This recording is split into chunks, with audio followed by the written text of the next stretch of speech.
Bonjour Kimi Boivin, bonjour à toute l'équipe avec laquelle vous travaillez sur le projet de sondage là, concernant le protocole de Kyoto et la position du Canada. D'abord, la première question, quelle est votre opinion au sujet de la décision du gouvernement Harper de sortir du protocole de Kyoto? Moi, je pense que c'est une très, très, très mauvaise décision. Je pense que c'est super gênant. On va aller bientôt à la réunion Rio plus 20, 20 ans après le sommet de la Terre de 1992, pour constater à quel point la situation s'est détériorée en 20 ans. Puis le Canada va avoir un bilan super gênant à présenter à ce moment-là.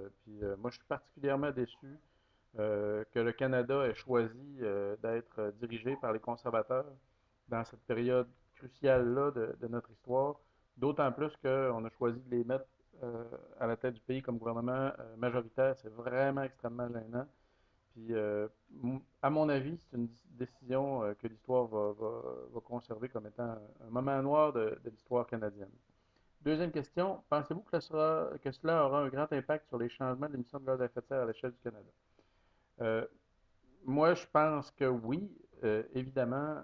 Les objectifs du protocole de Kyoto, c'était de réduire les émissions de gaz à effet de serre du Canada de 6% par rapport aux émissions de 1990. Au moment où le Canada a décidé de sortir du protocole de Kyoto, nos émissions de gaz à effet de serre, au lieu d'être réduites de 6%, il avait augmenté de 26 ou 27%, ce qui est complètement effarant. Le Canada, au lieu de poursuivre les premiers objectifs, ceux d'une réduction de 6% par rapport à 1990, le Canada s'est fixé des nouveaux objectifs qui n'étaient plus par rapport à 1990, mais par rapport à 2005 pour gommer d'une certaine manière l'augmentation pour faire comme si l'augmentation de 26%, de 24 ou 26%, 27% n'avait pas eu lieu. On oubliait toute cette augmentation-là, puis on prenait désormais comme date de référence, puis le Canada était le seul à le faire, on prenait la date de 2005 comme nouvelle date de référence, puis là, on se donnait des objectifs de réduction de 20%, mais par rapport à la date de 2005, ce qui était donc assez ridicule, ce qui ne nous plaçait même pas à la hauteur des objectifs du protocole de Kyoto, même si on avait réussi.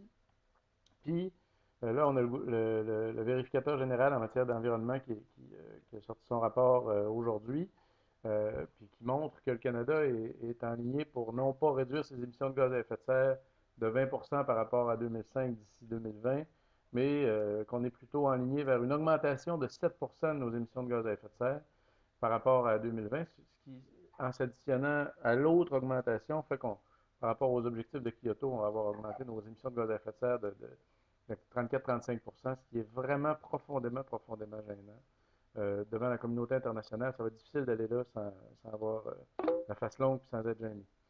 Vous pensez que c'est pour quelle raison que le gouvernement Harper a décidé de sortir le Canada du protocole de Kyoto? C'est la troisième question. Moi, je pense que c'est essentiellement parce que dans l'Ouest canadien, il y a des grosses ressources en pétrole. Le pétrole des sables bitumineux, c'est vraiment, là, on en a vraiment pour des milliards et des milliards et des milliards de dollars. Il y a des gens qui s'enrichissent fabuleusement avec ce pétrole-là.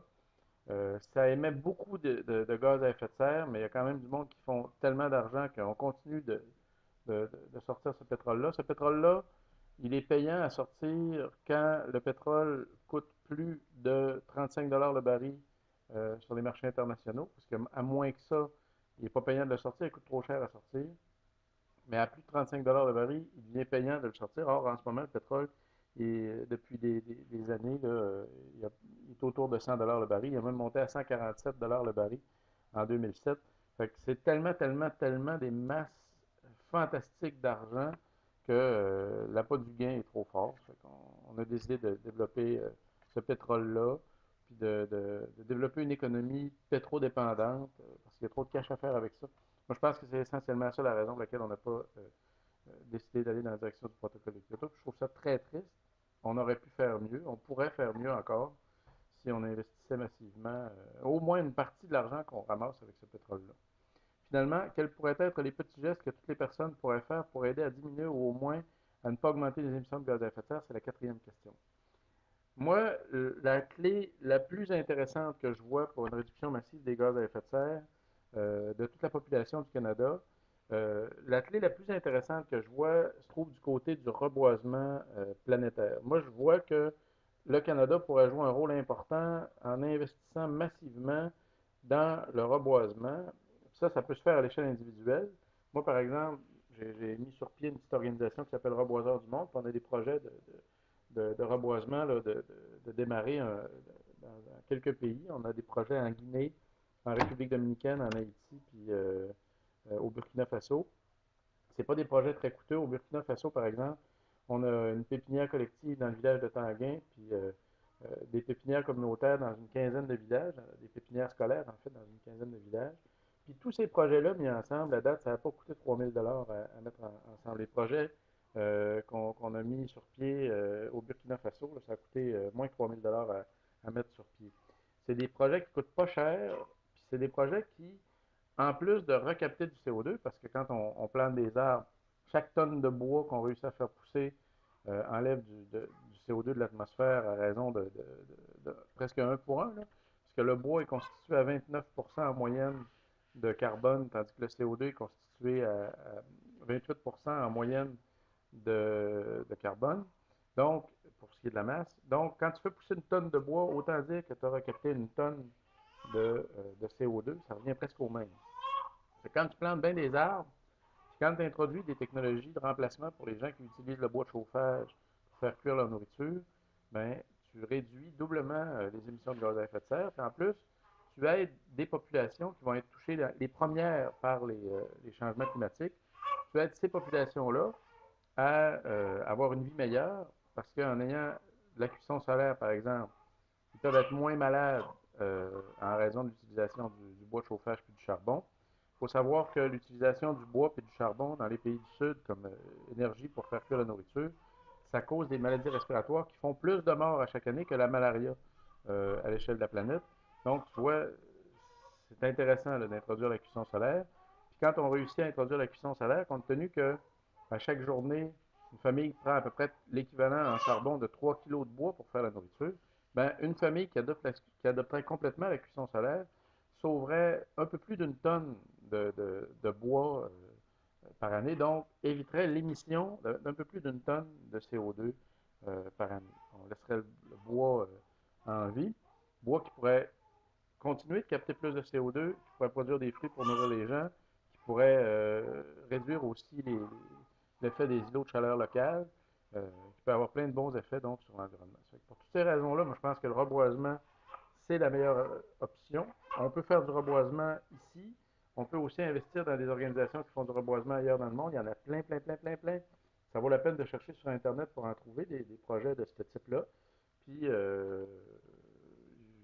vraiment, là, Internet regorge de références vers des groupes qui font ce type de projet-là de reboisement. Puis je pense que c'est vraiment ça la meilleure clé. Puis, à l'échelle locale, développer le concept de forêt nourricière pour que de plus en plus de communautés se préparent ici des forêts qui pourraient nourrir les populations locales. Ces forêts-là, elles sont belles de toute manière quand on les fait pousser près de chez soi. Ça sent bon des arbres fruitiers quand c'est en fleurs. Ça produit des récoltes qui sont fun à manger proches. Puis si jamais on a un fort choc pétrolier, comme les gens qui croient au pic pétrolier le prévoient, ben on aura des ressources locales pour se nourrir. Ça fait que ce sera une bonne chose. On fera d'une pierre deux coups d'une certaine manière. Fait que moi, ça me semble être la meilleure avenue, puis la moins dispendieuse aussi pour recapter le CO2 qu'on doit sortir de l'atmosphère. On était à 279 parties par million de CO2 avant l'ère industrielle. On est maintenant à plus de 390 parties par million, là, 390 ou 393 parties par million selon les sources de CO2 dans l'atmosphère, ce qui nous place vraiment à des niveaux de CO2 extrêmement élevés. Il faut savoir que dans le dernier million d'années, le CO2 n'avait jamais dépassé 300 parties par million.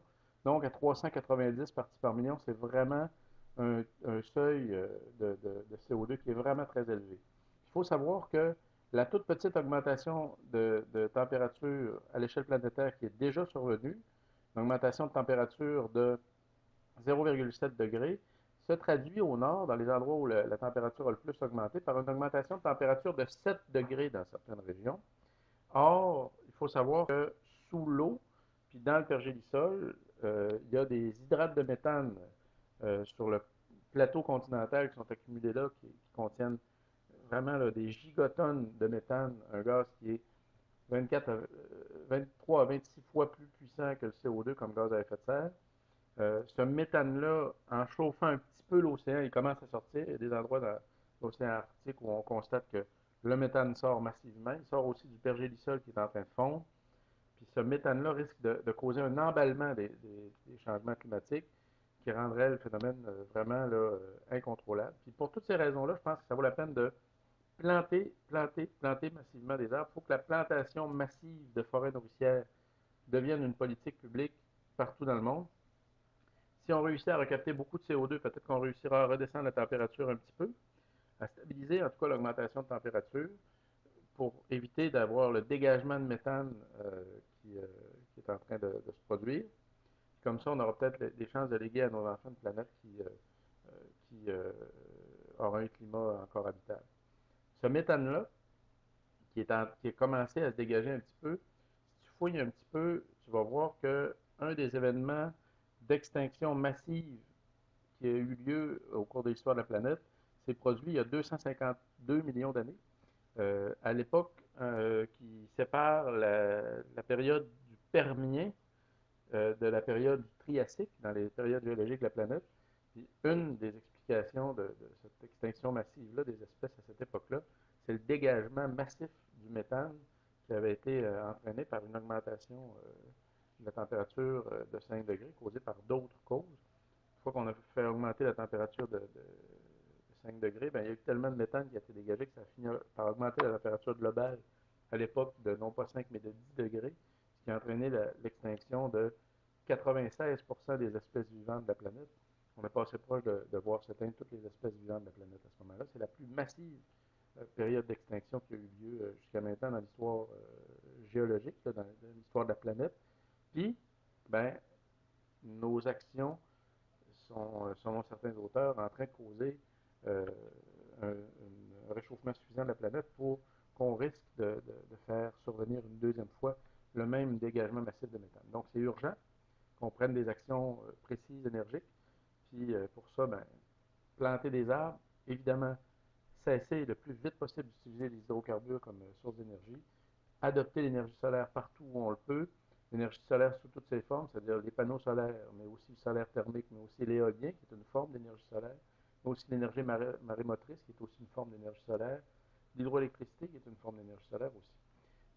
Toutes ces formes-là d'énergie solaire vaudront mieux que de sortir le carbone que la planète a enfoui dans la croûte terrestre. Puis pour le carbone qu'il y a dans l'atmosphère, plus vite on pourra le séquestrer en plantant des arbres, puis en utilisant ce bois-là qu'on aura fait pousser pour produire des biens durables comme des villes ou du mobilier pour nos villes, mieux ce sera pour stabiliser le climat de la planète. Voilà, c'est ce que je voulais vous en dire. Je vous souhaite une bonne suite dans votre recherche, puis à bientôt.